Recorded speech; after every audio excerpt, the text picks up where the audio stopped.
Baik, bismillahirrahmanirrahim. Assalamualaikum warahmatullahi wabarakatuh. Semangat pagi sahabat-sahabat semuanya, masih dalam channel manajemen ya, SSHCL. Kali ini kita akan membahas tentang masih dalam inovasi. Bagaimana menyusun inovasi sahabat-sahabat semuanya. Sebelumnya kita sudah membahas 6 tools dalam poin strategi. Strategi ya, yaitu adalah faktor pertama dari 5 faktor SSHCL. Kita sudah membahas visi, kita sudah punya misi dalam perusahaan, kita juga sudah punya target ya, menggunakan balance scorecard dan OKR, objective key result. Lalu kemudian kita juga sudah menganalisis 3 hal. Yang pertama adalah analisis SWOT, yang kedua analisis resiko, dan yang ketiga adalah problem solving menggunakan metode KIPAS. Nah, saat ini kita masuk bagaimana menyusun inovasi yang luar biasa. Sebelumnya kita sudah bicara soal bagaimana segmenting, targeting, positioning. Nah, hari ini bagaimana kita memperkaya metodologi dalam menyusun inovasi ya, yang nantinya kita akan gabungkan antara SWOT, analisis resiko, dan problem solving menjadi sebuah inovasi. Sahabat-sahabat semuanya, hari ini kita membahas tentang marketing mix. Tetapi marketing mix ini sudah disempurnakan sahabat-sahabat semuanya. Kita tahu, kita sudah pernah mengenal namanya marketing mix 4P sahabat-sahabat semuanya. Bagaimana strategi market yang baik, bagaimana mentargetkan market yang baik, bagaimana kemudian mendapatkan market sesuai dengan target, bagaimana kita membangun produk, bagaimana kita membangun price yang baik, bagaimana kita membangun place, jaringan distribusi yang banyak, bagaimana kita melakukan promotion. Itulah 4P marketing pertama kali ya, yang kemudian diluncurkan oleh seorang Jerome McCaffrey di tahun 1960. Lalu disempurnakan oleh beberapa ahli menjadi 7P. Sahabat-sahabat semuanya, ternyata tidak cukup 4P itu. 7P itu apa saja? Yang tiganya adalah people. Ternyata harus punya people yang baik dalam bicara marketing. Yang keenam apa? Proses. Prosesnya harus dilakukan ternyata. Ya, bagaimana proses produksinya, bagaimana proses salesnya dilakukan ternyata. Dan yang ketujuh adalah physical evidence. Bagaimana bukti fisik yang kita tampilkan. Nah, sahabat-sahabat semuanya, dalam PO marketing mix itu sampai 7P sahabat-sahabat semuanya. Tetapi hari ini saya akan bicara 10P. Kenapa 10P? Karena ada P yang penting yang pertama, yaitu apa? Nanti kita bicara yang disebut dengan marketing langit W. Ya, kenapa marketing langit W? Karena ada P yang ke-10 yang tidak kalah penting, bahkan ini yang utama sahabat-sahabat semuanya. Baik, sahabat-sahabat semuanya, P yang ke-8 apa? Ternyata kita tidak cukup dengan 7P. Kita butuh P yang ke-8, yaitu apa? Public relation sahabat-sahabat semuanya. Kita perlu yang namanya relation.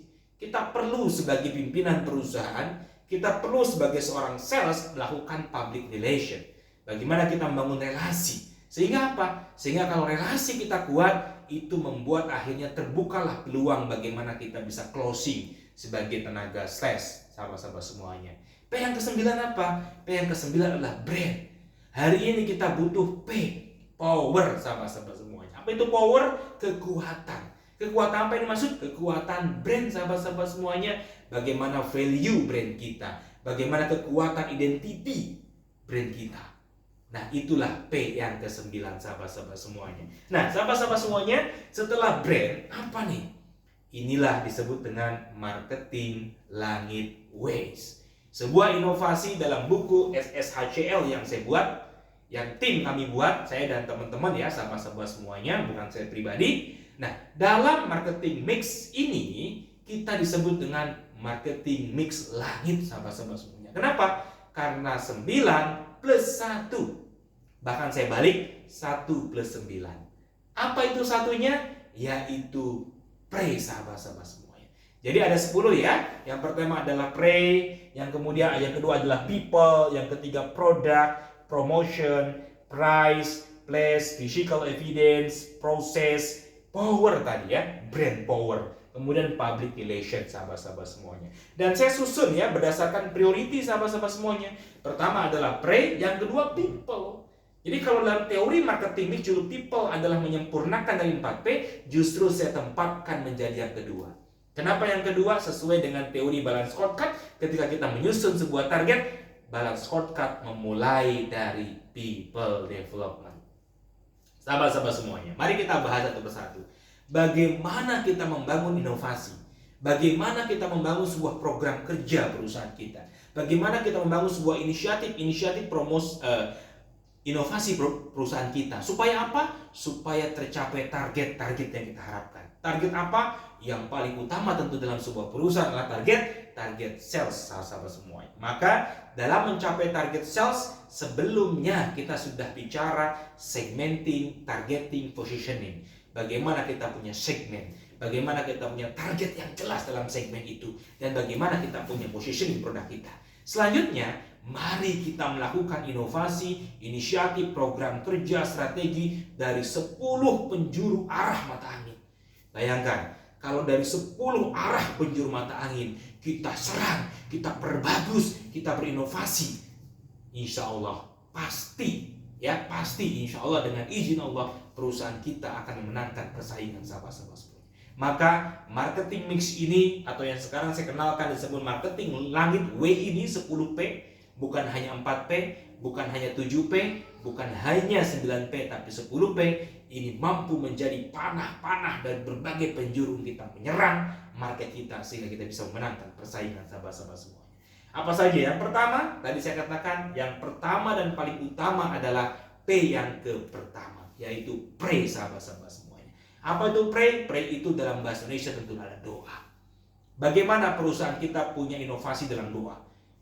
Paling tidak ada 5, sahabat-sahabat semuanya. Pertama, kekuatan doa. Ya, jadi perusahaan kita harus punya kekuatan doa yang luar biasa. Yang kedua, kekuatan ibadah, sahabat-sahabat semuanya. Ibadah dalam konteks keyakinan, ya, masing-masing para pengusaha, masing-masing para karyawan. Ya, sahabat-sahabat semuanya. Dalam konteks marketing langit, kenapa muncul marketing langit? Dan kenapa P yang pertama adalah pray, sahabat-sahabat semuanya? Karena rezeki itu dari mana coba? Sales dari mana coba? Revenue yang kita dapatkan, yang kita targetkan dari mana munculnya? Rezeki itu, jodoh itu, kematian itu sudah ditentukan oleh Tuhan yang Maha Kuasa. Kalau kita Muslim, kita percaya, ya, dalam Zariyat. Oke, baik, bahwa tidak ada satupun makhluk di muka bumi ini yang tidak disebut tentukan rezekinya oleh Allah Subhanahu Wa Taala. Dimanapun dia berada, sekecil apapun makhluk itu, maka rezeki, maut, jodoh sudah dituliskan 50.000 tahun sebelum penciptaan manusia dalam kitab nyata, yaitu Lauhul Mahfuz. Maka yakinlah, dalam konteks kita melakukan strategi inovasi sales, inovasi marketing, maka konteksnya adalah kita menjemput yang namanya rezeki yang sudah ditentukan. Cuman kita nggak tahu rezeki kita berapa, ya. Makanya supaya kita jemput rezekinya, maka kita lakukan strategi inovasi marketing. Ya, sahabat-sahabat semuanya. Bahasa-bahasa semuanya. Yang pertama kekuatan doa. Yang kedua adalah bagaimana karyawan kita ibadah. Bagaimana pimpinan perusahaan meningkatkan ibadahnya. Bagaimana dalam perusahaan kita dibangun kebudayaan ibadah. Yang ketiga adalah sedekah, sahabat-sahabat semuanya. Bagaimana dalam inovasi kita melakukan sedekah. Bagaimana program corporate social responsibility-nya dijalankan. Lakukan inovasi-inovasi seperti itu. Lalu kenapa lagi yang penting? Bakti dengan orang tua. Bagaimana menggerakkan karyawan kita untuk melakukan bakti pada orang tua. Dan yang keenam apa? Ridho seorang istri.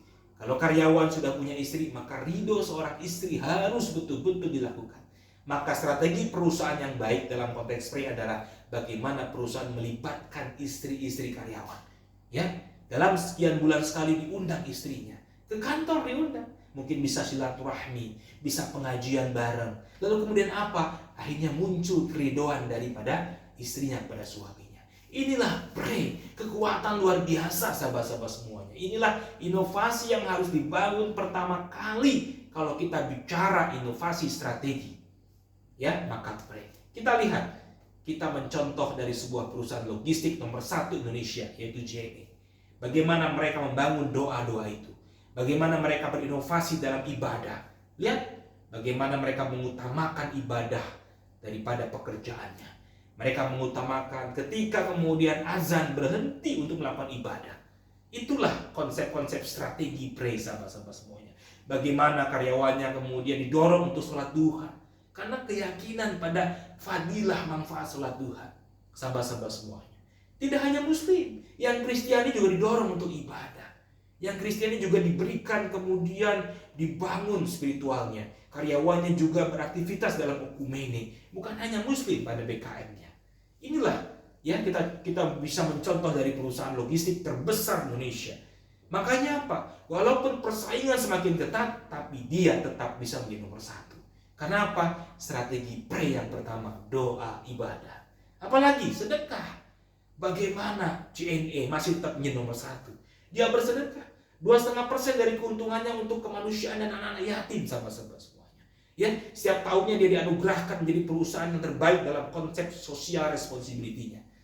Itu menjadi sebuah bagian daripada strategi perusahaannya bagi melakukan sedekah-sedekah itu. Dan kita yakin, yang 1 biji kita sedekahkan 700 kali lipat dibalas oleh Tuhan yang Maha Kuasa. Itulah. Jadi strategi marketing, strategi inovasi yang pertama dalam perusahaan Anda, sahabat-sahabat semuanya, yang harus dibangun adalah apa? P yang pertama, pray. Ya, apa saja lagi? Doa, sedekah, strategi ibadah, kemudian bakti sama orang tua, dan ridho seorang istri. Istri siapa? Istri pengusahanya, istri para karyawannya. Itulah P yang pertama, sahabat-sahabat semuanya, dalam marketing langit W 10P. Yang kedua, kenapa saya tempatkan people justru yang kedua sebelum produk, sebelum promotion? Karena people yang paling berpengaruh, sahabat-sahabat semuanya. People yang paling berpengaruh. Ya, bagaimana strategi rekrutmen people-nya? Ya, people itu bukan hanya sales people-nya, sahabat-sahabat semuanya. Bukan hanya marketing people-nya, tapi people manajernya, orang produksinya, orang keuangannya. Kenapa? Itu penting semuanya. Nanti kita bicara proses. Dan semua itu, ya PP yang lain tergantung people-nya, sahabat-sahabat semua. Maka strategi inovasi dalam people, jangan lupa itu menjadi nomor 2 setelah pre. Bagaimana strategi rekrutmen people-nya? Bagaimana strategi development people-nya? Terutama development people sales-nya, sahabat-sahabat semuanya. Bagaimana strategi kompensasi dalam people-nya? Tentu kompensasi sales berbeda dengan kompensasi people yang lain. Sahabat-sahabat semuanya, bagaimana strategi rekrutmen? Bagaimana kita melakukan inovasi-inovasi dalam talent management? Bagaimana kita merencanakan rekrutmen karyawan yang terbaik sesuai dengan kebutuhan kita? Bagaimana kita menjalin relasi rekrutmen dengan perguruan tinggi terbaik? Bagaimana kita membangun vokasi-vokasi di perguruan tinggi? Bagaimana kita talent scouting yang baik dan sebagainya? Strategi rekrutmen menjadi strategi yang paling pertama yang harus dilakukan. Kenapa? Karena kita butuh talent-talent di hari ini dan masa depan. Ya, jangan hanya berpikir hari ini, tapi berpikir talent di masa depan, sahabat-sahabat semuanya. Kemudian yang kedua, people development. Bagaimana mendevelop people kita, terutama sales kita, karena sales yang paling akan berhadapan dengan market kita. Ya, bagaimana kita melakukan training kepada sales. Ya, bagaimana kita meningkatkan kompetensi terhadap sales kita. Jadi dalam strategi inovasi, lakukan inovasi-inovasi dalam bagaimana mendevelop people kita. Tidak hanya sales, sahabat-sahabat semuanya, karena kalau sales bagus, produknya juga nggak bagus, gimana? Maka bukan hanya rekrutmen, bukan hanya development sales, tapi rekrutmen development untuk orang produksinya yang terbaik, ya, orang customer service-nya yang terbaik, supaya dia bisa menjalani karena punya yang baik. Itulah ya, rekrutmen yang baik, development yang baik, dan yang ketiga, jangan lupa kompensasi. Bagaimana kita membuat inovasi dalam kompensasi? Bagaimana kita membuat inovasi dalam kemudian melakukan kompensasi dan benefit karyawan? Kalau orang sales, misalkan strateginya apa? Strateginya kompensasinya apa? Dia tidak hanya gaji pokok, sahabat-sahabat semua, tapi dia harus diberikan bonus. Dia harus diberikan insentif. Ketika apa? Ketika dia capai target sales. Orang sales itu nggak boleh gaji tetap. Orang sales itu nggak boleh dia dibuat apa? Oh, gajinya sudah tetap, maka dia akan malas. Orang sales itu harus sistemnya adalah gaji plus insentif, ya, gaji plus bonus, karena dia akan tergerak bagaimana closing. Kenapa? Karena sistem kompensasinya memotivasi. Bukankah kinerja karyawan itu tergantung dari motivasinya, tergantung dari kompetensinya dan kesempatannya? Ya, itulah. Jadi strategi dalam P yang kedua, yaitu people, bagaimana strategi rekrutmen, strategi development, dan strategi membuat kompensasi benefit minimal itu dilakukan sahabat-sahabat semuanya. Baik, barulah kita ke P yang ketiga. Yaitu apa yang dibangun yang ketiga dalam inovasi strategi? Yaitu produk sahabat-sahabat semuanya. Bagaimana kita membangun produk yang baik. Produk itu apa sih? Bagaimana kita punya inovasi dalam bahan baku. Ya, bagaimana kita melakukan inovasi dalam bahan baku, terus melakukan inovasi dengan kualitas yang terbaik. Bagaimana kita berinovasi dalam kemasan sahabat-sahabat semuanya. Ya, bagaimana kemasan produk kita itu baik. Bagaimana kita punya strategi inovasi dalam fasilitas. Fitur kita tambah terus-menerus sesuai dengan kebutuhan pelanggan kita. Ya, bagaimana kita membangun layanannya. Kalau kita adalah servis jasa. Bagaimana kita membangun delivery-nya. Bagaimana kita mendeliver produk kita kepada customer kita, kecepatannya, bagaimana menjaga kualitasnya sampai delivery, dan bagaimana purna jualnya, layanan garansinya bagaimana, layanan customer service-nya ketika ada problem bagaimana. Jadi ini adalah strategi-strategi inovasi yang harus dibangun dalam produk. Yang ketiga sahabat-sahabat semua. Jadi inovasi yang ketiga adalah bagaimana berinovasi dalam hal produk, bahan bakunya, kemasannya, fasilitasnya, fitur-fiturnya, layanannya, rasanya, inovasi kalau produk makanan dan sebagainya. Ya, variannya, layanannya, bagaimana kemudian melayani customernya. Pun bagaimana mendistribusikannya, mendelivery ke tangan customernya, kecepatannya, kualitasnya dan sebagainya. Dan bagaimana menggaransikan atau layanan purna jual, bagaimana customer service kita, ya, bagaimana kemudahan dihubunginya dan sebagainya. Itu adalah bagian daripada apa? Strategi inovasi dalam membangun P yang ketiga, yaitu produk sahabat-sahabat. Contoh seperti ini. Bagaimana mungkin sekarang jualan ikan asin seperti ini? Orang nggak akan laku jual asin seperti ini. Apalagi sekarang zamannya online seller. Kalau dijual online, produk ini tidak akan laku sahabat-sahabat semuanya. Tapi bagaimana kita berinovasi dalam hal produk? Inovasi dalam kemasannya, inovasi dalam hal apanya, misalkan bagaimana kehalalannya, bagaimana kehigienitaskannya, di sana ada kadaluarsanya, di sana ada kandungannya dan sebagainya, izin-izin Depkesnya. Ini adalah salah satu contoh berinovasi dalam hal apa? Dalam hal kemasannya, dalam hal packagingnya, dalam hal kandungan bahan bakunya yang higienis. Termasuk juga bagaimana inovasi dalam kemasan. Ya, yang tadinya kemasannya tidak ada, kemudian dibuat kemasan yang bagus. Ini bagian daripada produk sahabat-sahabat semuanya. Jadi ingat, bagaimana inovasi dalam produk itu apa saja?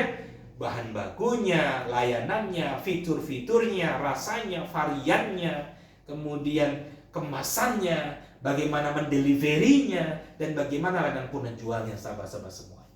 Sahabat-sahabat semuanya, itulah P yang ketiga. P yang keempat apa? Sudah punya produk yang bagus. Bagaimana kita mempromosikan produk kita? Bagaimana orang itu tahu produk kita? Bagaimana orang itu tahu kalau bahan bakunya bagus? Bagaimana orang itu tahu kalau kualitasnya bagus? Ya, isinya memang bagus. Layanan purna jualnya juga terjamin. Garansinya juga ada. Bagaimana orang tahu? Bagaimana tahu? Supaya orang tahu, maka P yang keempat adalah strategi promotion. Jadi promotion adalah bagaimana membuat produk kita diketahui orang banyak. Percuma kita punya produk bagus, diinovasikan dengan baik, tapi nggak didelivery informasinya kepada masyarakat. Sehingga butuh namanya strategi promosi. Sahabat-sahabat semuanya, strategi promosi sekarang banyak. Yang disebut dengan multi-channel marketing, multi-channel promotion. Bisa kita lakukan yang namanya social media promotion. Banyak. Bisa di Facebook, bisa di Instagram, bisa di TikTok, YouTube, dan sebagainya. Bagaimana kita membangun blog misalkan. Tidak hanya blog, misalkan kita punya website sendiri. Ya, kemudian kita juga bisa broadcast media. Ya, broadcasting media. Ya, kita juga melakukan apa? Kita melakukan email kalau perlu ke customer corporate, biasanya kita email gitu ya. Orang-orang yang maaf gitu ya, dia baby boomers, dia generasi X, bisa jadi email. Jadi masing-masing punya strategi. Ya, ingat, sebelumnya kita di channel sebelumnya kita sudah bicara segmenting dan targeting. Jadi tergantung multi channel promotion kita juga tergantung target pasar kita. Kalau pasar kita adalah millennials, ya bisa sosial media, kemudian broadcast, dan sebagai website. Tapi kalau pasar kita generasi X, bahkan generasi baby boomers, ya apa yang tidak email, dan masih penting yang namanya apa? Yang namanya artikel, masih penting yang namanya print, ya, print advertising, spanduk, kartu nama, kemudian media cetak dan sebagainya. Itu kalau target pasar kita adalah baby boomers atau generasi X. Bisa juga telepon, ya kadang-kadang baby boomers sering telepon tuh, Bu saya nawarin ini gitu ya, bisnis card dan sebagainya, silahkan. Ya, multi channel promotion, tapi intinya bagaimana caranya produk kita dikenal, itu aja. Produk kita bagus, fiturnya bagus, rasanya bagus, bagaimana produk kita dipromosikan dengan baik. Itu tergantung daripada apa? Segmen pasarnya. Ya, tadi juga sama ya, dari si produk ya, saya ulangi lagi ya. Produk kita juga bagaimana diinovasikan, bahan bakunya, warnanya, rasanya, fitur-fiturnya, kemudian kemasannya, semua berdasarkan segmen dan target pasar kita. Ya, bagaimana kita mengetahui customer behavior, target dan segmen kita. Baik berdasarkan usia, baik berdasarkan pendapatan, berdasarkan kelas sosial, kepribadian, ya, kemudian berdasarkan apalagi macam-macam kita sudah pernah belajar segmenting dan targeting. Maka produk pun dibangun baik bahan bakunya, fitur-fiturnya, layanannya, deliverynya tergantung daripada target pasar kita, sahabat-sahabat semuanya. Begitu juga promotion, tergantung dari target pasar kita, ya. Nah, ini contoh-contoh flyer. Jadi sekarang zamannya online, sahabat-sahabat semua. Jangan lupa ya, membuat flyer-flyer yang bagus dan menarik. Dan tergantung target pasar kita.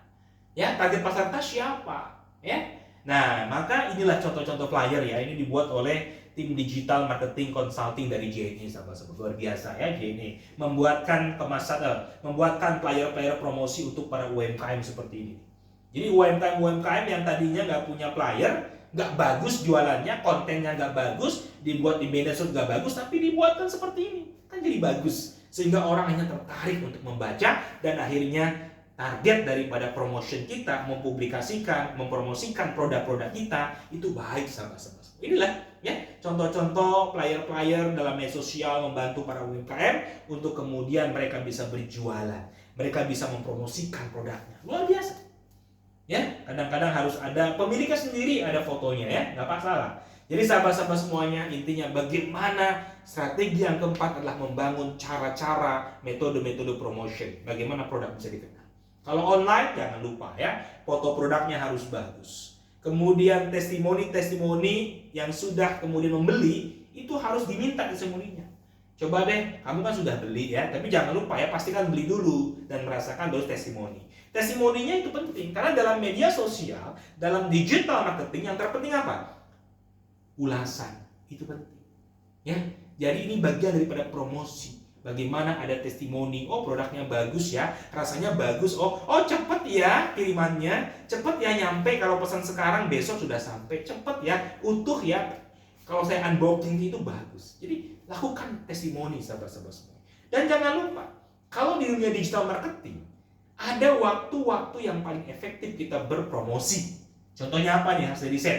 Ternyata time to shop itu di sore hari, jam 12 sampai jam 3 sore. Ketika apa? Ketika ibu-ibu, ketika mama-mama sudah selesai pekerjaannya, sudah selesai masaknya, sudah selesai ngantar dan jemput anaknya, dan mereka waktunya istirahat jam berapa? Jam 12 siang sampai jam 3 sore. Setelah zuhur sampai asar, itulah waktu terbaik untuk belanja, sahabat-sahabat semuanya. Maka apa? Maka kalau update status, promosi di medsos, baiknya berapa? Jam segini. Itu dan 36 bahkan 73% belanjanya di rumah. Ini. Bagi lagi tergantung target pasar kita. Kalau pasar kita ibu-ibu rumah tangga, ya ini yang terbaik. Tapi kalau target pasar kita wanita, tapi dia adalah wanita pekerja, maka jangan jualan jam segini, dia harus kerja. Kapan jualannya? Habis di luar jam kerja di malam hari, atau ketika jam 5 sampai jam Isya, ketika dia lagi santai-santai habis istirahat sholat, atau sedangkan dia yang kerjanya di kota besar, dia masih di jalan sambil buka WA, sambil buka Facebook, gitu. Ya, kalau target pasar laki-laki kapan? Ya, pada saat jam istirahat, ya dan sebagainya. Silahkan, tergantung target pasarnya. Tapi kalau target pasarnya kemudian baby boomers yang sudah pensiun, ya bisa pagi-pagi, ya mereka biasanya bisa olahraga, kemudian santai-santai. Silahkan, tergantung target pasarnya. Maksimalkan, ya, maksimalkan mesin optimasi. Ya, kita tahu ada SEO, kita ada Facebook Ads dan sebagainya. Jadi maksimalkan mesin optimasi dalam berpromosi media sosial, gitu ya. Dan jangan lupa, kita juga perlu yang namanya apa? Customer Relationship Management. Kenapa loyalty card itu perlu? Ya walaupun sekarang nggak perlu lagi fisik ya loyalty card ya. Karena loyalty card itu bagian dari promosi, mengikat terus-menerus. Ketika ada nanti loyalty card, tentu ada promosi di situ. Ketika ada member card, maka kita terus-menerus mengupdate apa produk terbaru kita, apa promo terbaru kita kepada customer kita. Maka lakukan customer relationship management yang baik. Sahabat-sahabat semuanya, P yang keempat adalah promotion. Sudah punya pre yang baik, kemudian people yang baik, sales people yang mampu, komunikatif, yang pinter, punya kompetensi, punya product knowledge yang baik, attitude-nya baik dan sebagainya. Kemudian produknya juga bagus, tapi kalau tidak dipromosikan, tidak dikenalkan produk kita kepada masyarakat, percuma. Maka strategi yang keempat adalah promotion, sahabat-sahabat semuanya. Baik, maka yang kelima apa? Yang kelima adalah price strategi. P yang kelima adalah price. Walau bagaimanapun produk yang bagus, promosi yang bagus, tapi didukung harus dengan price yang bagus. Price yang bagus ya katakan ya, bukan price yang murah, price yang bagus. Yang pertama tentu kita harus punya strategi harga yang baik. Strategi harga. Kita harus hitung HPP sahabat-sahabat semuanya. Kita harus hitung HPP, kemudian menentukan margin yang layak, melakukan survei pasar. Jangan kita bikin harga yang tidak bagus, ya. Harus punya strategi harga. Maka perusahaan yang baik adalah yang perusahaan yang punya yang namanya cost leading. Apa itu cost leading? Yang dia leading, dia pemimpin cost. Dia mampu membuat cost-nya efisien. Dia mampu melakukan efisiensi dalam produksinya. Dia mampu melakukan efisiensi dalam promosinya, efisiensi dalam macam-macam efisiensi, sehingga dia melakukan yang namanya dan menjadi cost leading. Siapa yang jadi cost leading, maka dia akan punya harga yang terbaik. Bukan murah loh ya, harga yang terbaik sesuai dengan produknya. Maka harus punya strategi harga. Hitung HPP dengan baik, tentukan margin dengan baik, lakukan cost efisiensi dimanapun. Cost efisiensi tidak mengurangi kualitas. Kalau cost efisiensi mengurangi kualitas, yaitu bukan cost efisiensi namanya, ya, itu mengurangi kualitas produk sehingga harganya murahan, ya. Kemudian diskon penting nggak? Boleh, tapi diskon yang baik adalah di momen tertentu. Misalkan momen ulang tahun perusahaan ini kita kasih hadiah diskon, momen pada saat Ramadan kita kasih hadiah diskon, momen pada saat Natal tahun baru kita kasih hadiah diskon di momen-momen tertentu.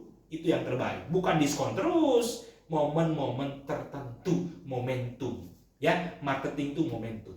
Kemudian apa? Cashback tiering. Boleh saja kita akan cashback, ya. Maka saya menyarankan lebih baik cashback dan tiering, bukan diskon. Kalau cashback itu kita mengikat customer kita. Oke, ya, cashback namanya sahabat-sahabat, atau tiering. Kemudian term and payment. Term of payment juga penting, ya. Bagaimana mengatur? Oke, nggak apa-apa, kita buat term of payment-nya sebulan sekali ya. Ya, biasanya customer corporate nih, biasanya customer langganan. Oke, kita TOP-nya sebulan sekali ya. Kita TOP-nya seminggu sekali nggak apa-apa. Jadi boleh, kadang-kadang customer kita juga pengen TOP yang kemudian ditunda. Tapi jangan lama-lama. TOP lebih dari sebulan nanti outstanding. Ngapain outstanding ya? Jualan banyak-banyak tapi uangnya nggak masuk. Jadi pastikan TOP-nya juga tepat dan sesuai dengan customer kita. Nah, sahabat-sahabat semuanya, ya. Kenapa harga itu penting? Apalagi dalam dunia online marketing. Dengan mudahnya customer membanding-bandingkan harga dengan produk yang sama. Coba. Dengan mudahnya customer membanding-bandingkan harga. Maka hati-hati, kita harus lakukan riset pasar, kemudian tentukan HPP yang baik dan tentukan margin yang baik, ya. Supaya apa? Ketika dibanding-bandingkan dalam sosial media marketing atau digital marketing oleh customer kita, maka kita berada di posisi harga yang terbaik menurut mereka. Ya, jangan lupa. Nah, cashback atau tiering. Saya lebih merekomendasikan cashback dibandingkan diskon sebenarnya. Kenapa? Karena cashback, tiering itu memotivasi customer kita. Kalau customer kita belinya ke kita 10, ya nggak dapat diskon dong. Tapi kalau belinya 50, dapat diskon 5%. Kalau belinya 100, dapat diskon 7,5%. Kalau belinya 200, dapat diskon 10%.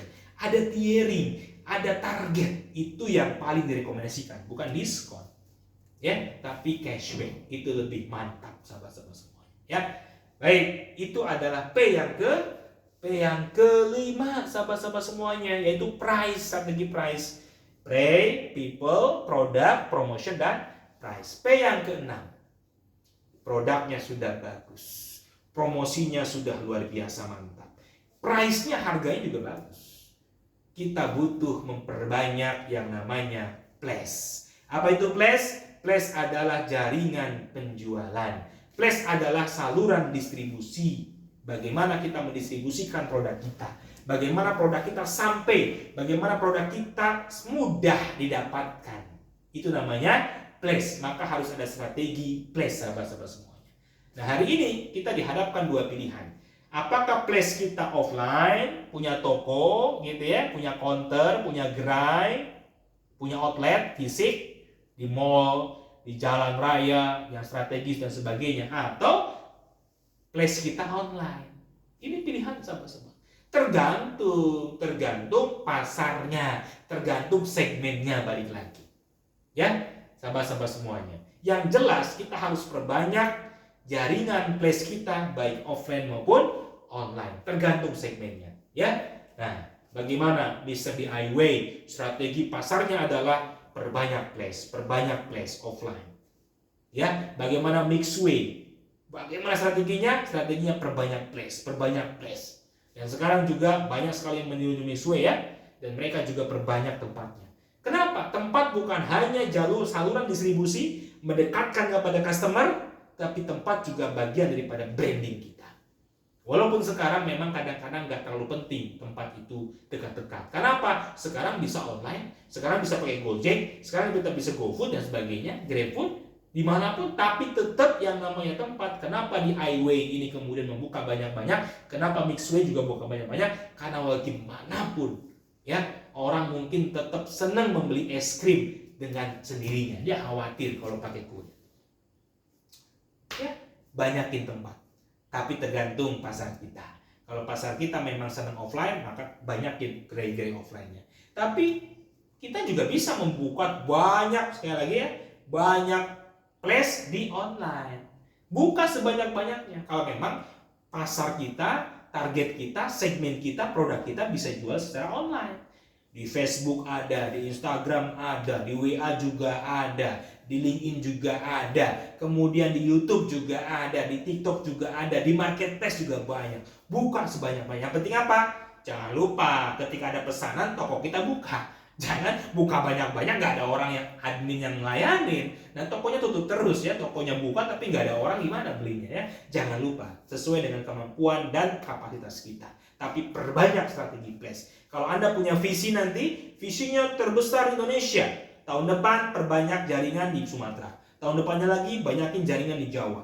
Tahun depan lagi jaringan. Jaringan itu membuat akhirnya visi kita tercapai menjadi perusahaan terbaik nomor 1 di sebuah wilayah. Karena place-nya.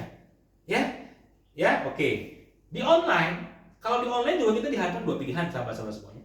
Ya, pilihan pertama adalah apakah Anda mau jualan di marketplace, di pasar orang, di tempat orang, atau di toko sendiri. Buka toko sendiri ya, punya website sendiri, bahkan punya aplikasi sendiri. Silahkan, tergantung. Kalau awal-awal produk kita, jangan buka toko sendiri dong. Nggak akan ada orang yang mau. Nggak akan ada orang yang mengunjungi toko kita. Buka di pajak, buka di pasar gitu ya, di kalau bahasa medenya pajak.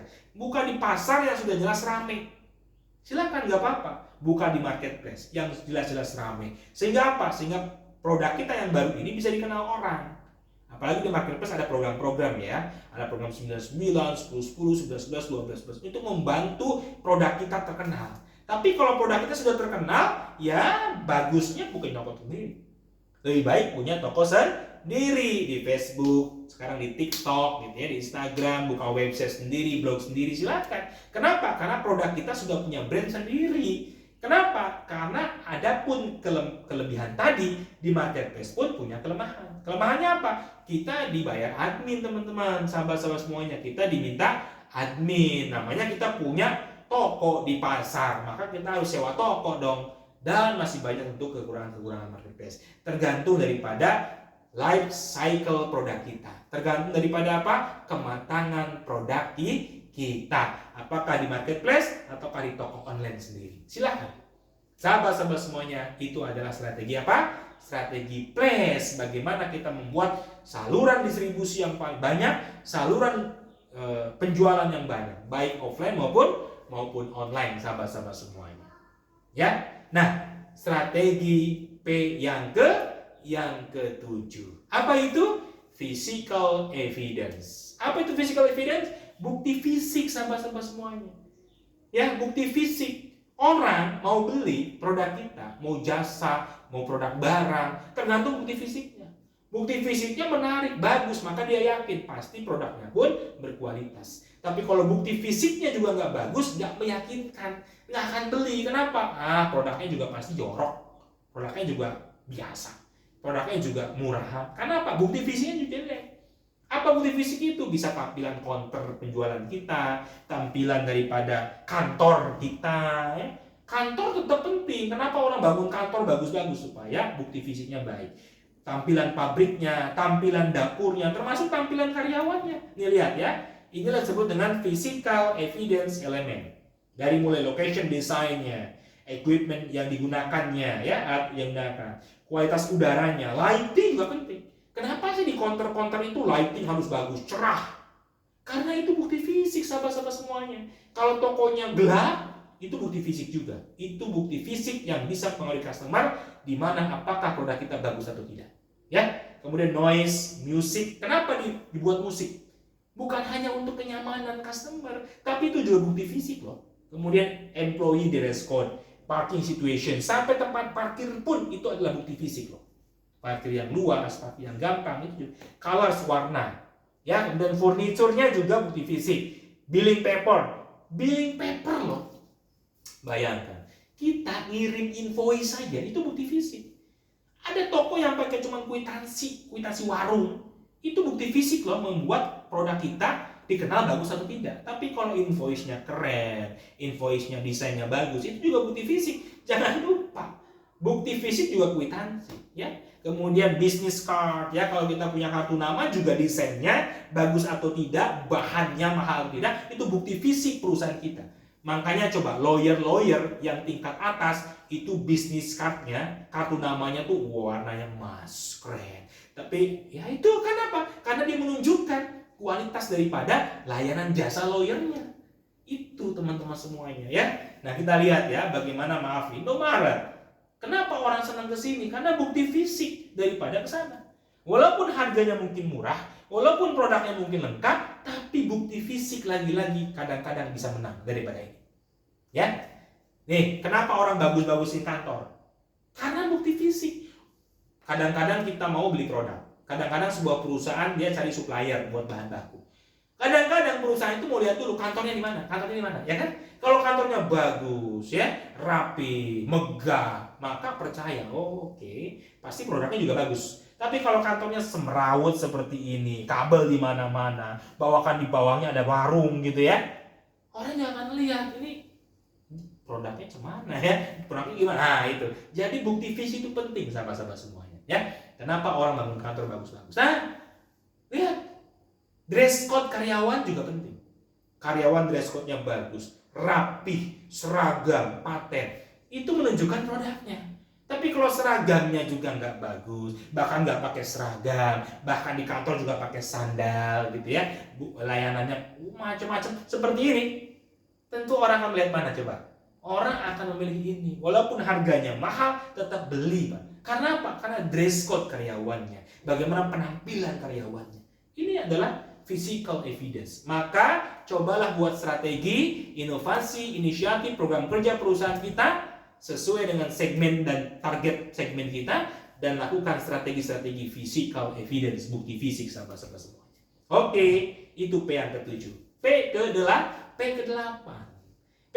apa? Proses. Loh, proses kok penting? Penting sekali, karena proses bicara kualitas produk. Proses juga bisa menjadi sebuah branding sama-sama semua. Apa itu proses? Apa teknologi yang digunakan di perusahaan kita? Apa proses produksinya bagaimana? Bagaimana izin-izin usaha kita? Ada nggak? Compliant nggak kita terhadap aturan pemerintah? Jadi sahabat-sahabat semuanya, proses itu penting. Ya, proses itu penting dalam sebuah perusahaan. Bagaimana perusahaan dijalankan? Ingat ya, teknologinya bagaimana? Makanya inovasi dalam teknologi. Bagaimana proses produksinya? Berinovasi dalam proses produksi. Bagaimana izin-izinnya? Melakukan perizinan, bagaimana meningkatkan compliance perusahaan kita. Ya. Contohnya. Ini, coba kalau perusahaan kita punya teknologi, punya bisnis proses yang seperti ini. Sudah sertifikat SNI, Standar Nasional Indonesia. Ya kan? Sudah sertifikat HACCP bagi pangan ini. Penting sekali. Food System Program, Safety Program HACCP Certified. Siapa yang nggak percaya kalau misalnya seperti ini? GMP, kita punya manufacturing, punya pabrik. Sudah tersertifikasi Good Manufacturing Practice. Luar biasa. Ya, kemudian produk kita halal, diurus halalnya. Kemudian nih, di perusahaan kita sudah melakukan 5R. Ini juga bagian daripada proses yang orang lihat, teman-teman. Kalau perusahaan sudah sertifikat 5R, orang percaya sama produknya. Kemudian SGS, ya, ISO 9001. Oh, sudah ISO rupanya, berarti manajemennya baik. Orang cari supplier, teman-teman, ini saya tahu. Ya, perusahaan cari supplier biasanya sudah ISO. Kenapa? Dia yakin manajemennya bagus. Dia perlu manajemen yang bagus, ya. Kemudian UCAS, ya, Quality Management. Ya, kemudian ISO 9001 dan sebagainya. Ini contoh-contoh bisnis proses yang kadang kita menurut kita nggak penting, Pak. Yang penting produknya, Pak. Yang penting harganya, Pak. Enggak. Ya. Pasar kita kadang-kadang, pasti bukan kadang-kadang ya, memerlukan yang namanya proses seperti ini. Apalagi kalau kita ekspor ya. Kalau kita mau ekspor, teman-teman semua, sahabat semuanya, penting yang namanya bisnis proses seperti ini. Ya. Kenapa sekarang banyak restoran yang justru menampilkan dapurnya? Kalau dulu restoran itu dapurnya ditutup rapat-rapat. Ya, kalau sekarang restoran itu dapurnya dibuka sama-sama. Dapurnya dibuka. Ya, kita makan di sini, dapurnya di sono, dikacain. Ya. Kokinya, chefnya lagi masak kita bisa lihat. Dia motong sayurannya, dia cuci ikannya, dia gorengnya, dia tunjukin semuanya. Kenapa? Karena dia butuh yang namanya apa? Tidak hanya physical evidence, tapi dia tunjukkan bisnis prosesnya. Ada orang pengen jadi supplier. Saya cari supplier produk. Dia pergi ke pabriknya. Dia pengen lihat proses di pabriknya seperti apa sih. Apakah melakukan K3 nggak? Lagi tadi ya, K3 certified. Apakah dia 5R tidak? Apakah dia ISO tidak? Apakah dia HACCP tidak? Bagaimana produksinya? Dia ingin lihat dulu. Jadi proses itu penting sahabat-sahabat semuanya. Termasuk dia ada izinnya enggak? Dia compliant enggak? Dia timbangannya di tera tidak? Complianitas, dia ada izinnya. Penting sekali. Jadi P yang ke-8 adalah proses. Ini juga sangat penting sahabat-sahabat semuanya. Jadi bikinlah strategi inovasi dalam hal proses sahabat-sahabat semuanya. Nah, P yang ke-9. P yang ke-9. Apa itu? Power. Ya, P yang ke-9 apa? Power sahabat-sahabat semuanya. Power itu apa? Power itu adalah kekuatan merek. Merek kita populer tidak. Nah, satu lagi, bukan hanya kekuatan merek, bukan hanya popularitas, tapi apa? Value produk kita. Value merek kita kepada pelanggan. Sahabat-sahabat semuanya, kita lihat. Kenapa orang dengan harga yang mahal 35.000 mau ngopi di Starbucks? Padahal ada kopi di warung kopi sebelah harganya cuma 5.000. Sama-sama kopi, Pak, sama harganya, sama rasanya. Harganya beda 7 kali lipat. Kenapa? Karena branding. Branding, the power of branding daripada Starbucks. Branding itu apa? Branding adalah kekuatan value. Branding itu bukan sales, branding itu bukan promotion. Ini ya, ada sales, ada branding, ada promotion. Apa bedanya? Kalau sales, targetnya closing. Sales kerjaannya closing, dapat customer, jualan, dapat revenue. Promotion, marketing, ya, marketing, promotion, itu tugasnya apa? Membuka jalan. Bagaimana dia membuat customer tahu produknya. bagaimana dia mengikat customer, bagaimana dia mengengage customer, customer relationship management, bagaimana membangun dia relasi, membuka jalan supaya seorang sales bisa closing. Itulah marketing. Ya, jadi ada sales tugasnya closing, ada marketing tugasnya membuka jalan, bagaimana strategi price yang baik, bagaimana riset product development yang baik, bagaimana dia membangun engagement customer, CRM dan sebagainya, itu marketing. Kalau branding apa? Branding adalah membangun value. Orang kenapa nongkrong di Starbucks dengan harga mahal? Supaya dia mau disebut eksekutif muda. Kenapa orang mau pakai jam Rolex padahal mahal? Karena dia ingin disebut eksekutif. Kenapa orang pakai Harley Davidson? Karena dia ingin kebebasan. Itu namanya branding, sahabat-sahabat. Nah, sekarang produk sahabat mau dibuat apa? Mau dibuat branding seperti apa? Ya, produk sahabat mau dinikmati oleh customer, mau jadi seperti apa? Customer sahabat kalau menikmati produk sahabat-sahabat semuanya, mau disebut apa? Mau jadi apa? Itu namanya the power of branding. Kita lihat dari sebuah perusahaan logistik terbesar Indonesia, JNE. JNE membranding dirinya ada dua. Ya, pertama logistik premium company. Kenapa? Dia adalah perusahaan premium. Harganya memang cukup lebih mahal, relatif lebih mahal misalkan. Walaupun dia juga menyediakan harga-harga yang terjangkau. Tidak hanya premiumnya, tapi ada trackingnya, ada ekonomisnya dan sebagainya. Tapi dia membranding dirinya sebagai logistik premium company. Bahwa customer yang menggunakan logistik JNE, dia adalah orang premium. Dia adalah kelas premium. Ya, kemudian dia juga membranding dirinya apa? High Social Awareness Company. Dia membranding dirinya adalah perusahaan yang punya kepedulian sosial yang tinggi. Supaya apa? Supaya customer yang kirim melalui JNE, dia akan merasa dirinya juga punya high social awareness. Dengan saya beli ke JNE, dengan saya menggunakan produk JNE, maka otomatis saya pun telah menyumbang anak yatim. High social awareness. Itulah dua branding. Branding itu penting sahabat-sahabat semuanya. Tidak hanya bagaimana menjadi mindset masyarakat terhadap produk kita, terhadap perusahaan kita, tapi menjadi mindset karyawan-karyawan kita. Jadi sahabat, kalau sudah membranding perusahaan adalah high class company, maka karyawan-karyawan kita pun akan menjadi karyawan yang high class. Dia akan melayani dengan baik. Kenapa? Karena brand perusahaannya. Tidak hanya membranding masyarakatnya, tapi brand perusahaannya. Itu namanya branding ya, the power of branding, kekuatan merek, value apa yang bisa didapatkan oleh customer. Customer kita jadi apa? Jadi ingat, kalau sales, pokoknya closing, bagaimana kita dapat customer. Kalau marketing, dia membuka jalan, bagaimana strategi harga yang bagus, strategi development produk yang bagus, pengembangan produk sesuai dengan kebutuhan, bagaimana engagement customer, bagaimana relation customer, dan sebagainya. Itu marketing, membuka jalan bagi seorang sales. Kalau branding, bagaimana membranding produk kita, membranding merek kita, membuat value apa, akan menjadi apa customer kita kalau pakai produk kita. Itulah kenapa ada brand, sahabat-sahabat semua. Maka merek itu penting, maka logo itu penting. Kenapa logo itu menjadi penting, sahabat semua? Karena logo itu brand. Brand itu seperti apa? Kalau misalkan orang jasa pengiriman, JNE, misalkan apalagi ya, obat nyamuk Baygon. Nah, berarti Baygon JNE dia sudah menjadi brand. Dia top brand namanya ya. Disebut dengan top brand. Top brand itu apa? Ketika sebut sesuatu, maka yang muncul brand itu. Ya, sama seperti misalkan dulu maaf ya, bagaimana Aqua tuh punya brand yang luar biasa. Air mineral apapun orang nyebutnya apa? Aqua. Walaupun sekarang nggak ada hanya Aqua ya, orang kenal dengan dari mineral, orang kenal dengan dan sebagainya. Tapi brand itu sudah nancap. Ya, maka orang nyebut ini pasti ingatnya itu, walaupun dia nggak pakai itu, gitu ya. Maka Aqua seperti itu brand. Maka logo itu penting. Kenapa ada orang yang kemudian masang billboard cuma logo doang? Itu bukan promosi, namanya branding. Ingat ya? Kalau promosi dia sebutin tuh produknya apa, kelebihannya apa dan sebagainya. Bahkan harganya berapa. Itu namanya promotion. Tapi kalau cuma nempel logo, orang misalkan mensponsori ya, mensponsori. Nah, strategi sponsor itu strategi branding sama semua. Ya, mensponsori kegiatan mahasiswa, mensponsori kegiatan olahraga.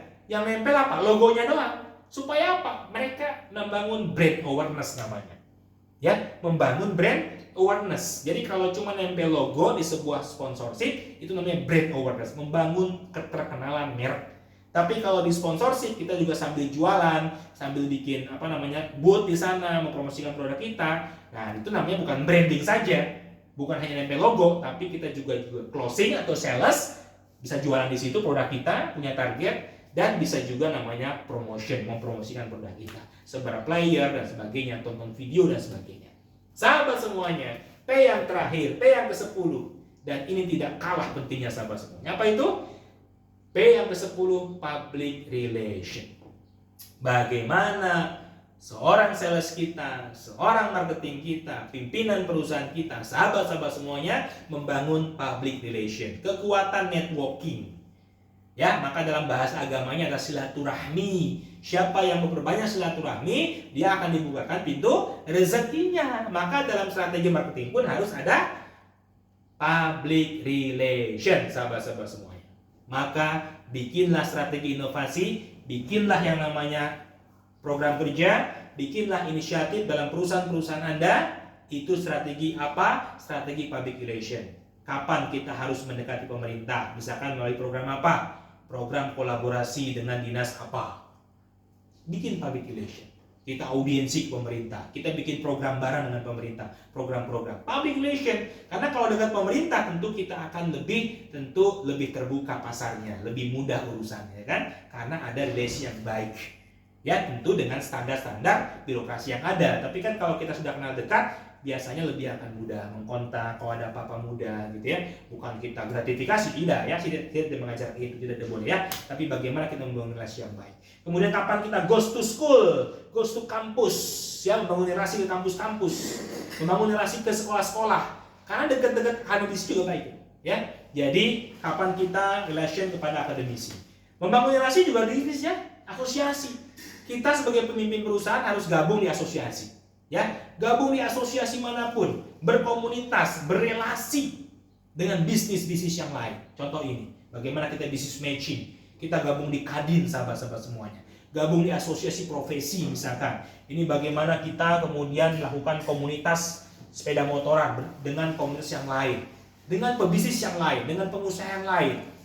Ya, silahkan membangun relasi dengan sebanyak-banyaknya di dunia bisnis. Terakhir apa? Komunitas.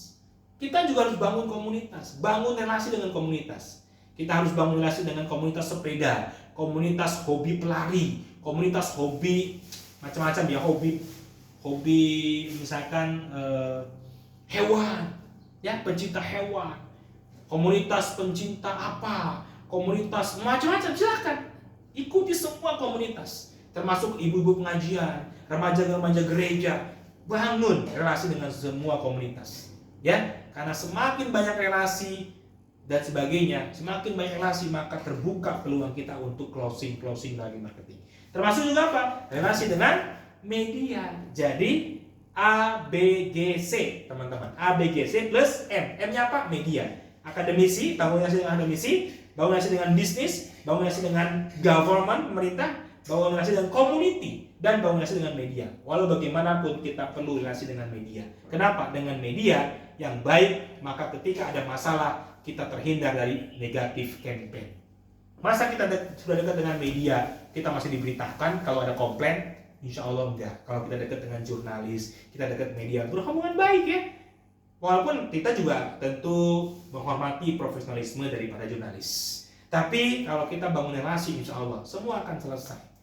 Ya, biasanya jurnalis akan konfirmasi dulu kita, dia tidak akan sembarangan memberitakan. Paling tidak beritanya akan objektif karena mereka akan klarifikasi dulu dengan kita. Ya, dan kalau kita ada program CSR misalkan, dengan mudah media pun akan mempublikasikan, bahkan dengan harga yang minim, sahabat-sahabat semua. Baik, inilah yang namanya dengan strategi marketing langit 10P, sahabat-sahabat semua. Ya, kalau kita sudah melakukan segmenting, targeting dan positioning, maka langkah selanjutnya adalah kita coba membuat strategi-strategi inovasi, inisiatif, program-program kerja kita, perusahaan kita untuk mencapai target, visi dan misi kita. Bagaimana kita membangun brand, bagaimana kita membangun people, bagaimana kita meningkatkan kualitas produk, bagaimana kita meningkatkan promosi kita, strateginya apa, bagaimana kita berstrategi dalam price, bagaimana kita membangun place jaringan distribusi dan sebagainya, online dan offline, bagaimana kita membuat physical evidence-nya baik dan dipercaya customer kita, bagaimana kita melakukan proses bisnis yang terbaik, bagaimana kita membangun the power of brand kita, dan terakhir bagaimana kita membangun relasi-relasi kita dengan pemerintah, dengan akademisi, dengan bisnis, dengan komunitas dan media. Sahabat-sahabat semuanya, jikalau 10P ini kita bangun, tentu berdasarkan analisis SWOT. Mana kekurangan kita, mana kelebihan kita. Dan ingat, pada saat kita analisis SWOT pun kita menggunakan marketing mix kan? Bagaimana membandingkan dengan customer kita, dengan komunitas kita.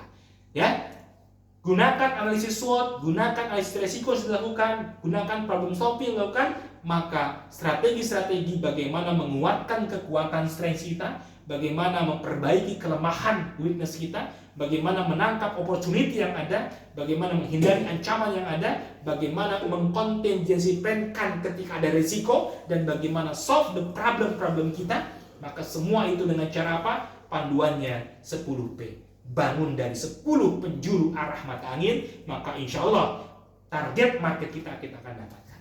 Sahabat-sahabat semuanya, demikian yang namanya strategi khususnya belajar marketing mix dengan 10P marketing of langit, sahabat-sahabat semuanya. Silahkan sebarkan materi sebanyak-banyaknya, silahkan. Mudah-mudahan menjadi amal dan ilmu jariah buat sahabat-sahabat semuanya. Silahkan ajarkan pada yang lain. Sahabat-sahabat semuanya, jikalau ada yang benar, itu datangnya dari Tuhan yang Maha Kuasa, dari Allah Subhanahu wa Ta'ala. Ilmu Allah luar biasa. Jika ada yang salah, itu dari saya pribadi sebagai yang fakir ilmu manusia tidak ada apa-apanya. Terima kasih. Billahi taufiq wal hidayah. Assalamualaikum warahmatullahi wabarakatuh.